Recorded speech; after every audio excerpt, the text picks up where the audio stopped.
They are now really pushing a weaker yen. Now, this is leading to mass beggar-thy-neighbor currency war talk. This was a big theme in Davos. This is something that we've been hearing out of the emerging market countries. What's interesting now is that a couple of these places like Brazil and South Africa have some inflation issues, and they cannot weaken their currency that much anymore. So anyway, I think we continue to hear this. I don't think the move on the yen abates until we get to at least 100 on dollar yen, and I think it could go higher. Right, and if we get to that point, that could be very good for a lot of those Japanese automakers. In fact, they reported record global sales today. General Motors was unseated as the world's largest car maker by Toyota, which sold almost 10 million cars in 2012. But are Japanese car makers getting an unfair advantage from the Bank of Japan's efforts to make exports less expensive?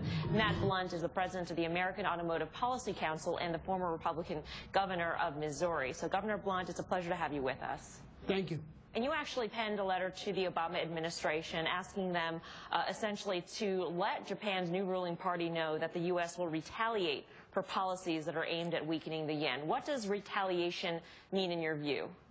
Well, I think there are a number of things that they could do. There's talk of efforts they could take, similar efforts they could take in the global currency market, countervailing duties. But really, I think the first step is to recognize that this is a serious problem that affects American manufacturers and American workers, certainly affects auto workers and auto producers in our country, and let the Japanese know that it's not an acceptable policy. As you all pointed out, the United States is not the only country that's concerned about this. Other nations are talking about the impact of this devaluing of the yen, and they're doing really to sustain a model that doesn't work anymore. America's auto manufacturers, Chrysler, Ford, and General Motors, are on a tremendous comeback, and they're profitable. They're producing great product, and growing, leading the country in terms of exports. And they're doing that because we've gone through a difficult and often painful restructuring, and the Japanese are trying to avoid that. They're trying to sustain an outdated mercantilist model where they export half of their product, and that doesn't work anymore. And certainly the only way it could work is at the expense of the United States and other nations. And, Governor, I think we can see this out borne by the data. I mean, Japanese auto sales have been on the decline for the past 2 years, but they've actually added capacity to their factories in order to export these cars to the U.S., which in effect then have a subsidy here in the U.S.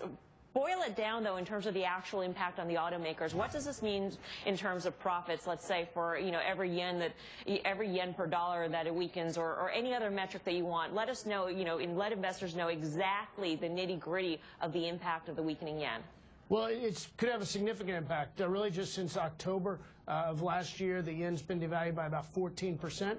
That essentially means they can hold their prices the same and increase their profits in terms of yen by 14%, or reduce prices by 14% and still make the same amount of profit that they were making previously. And as you all know, there's not a lot of auto products that have a 14% profit margin. So it really has a significant impact on our ability to be competitive and the ability to continue to add jobs in the auto sector in the United States.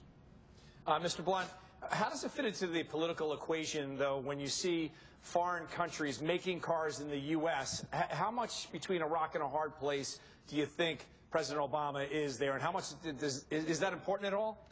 Well, actually, if you want to encourage foreign direct investment in the auto sector in the United States, ought to be concerned about this, because obviously the appropriately valued yen can cause them to place production where their sales occur, like in the United States and other markets. You ought to be concerned if you want to see that sort of foreign direct investment to continue. Certainly it has an impact. They're exporting half of their product.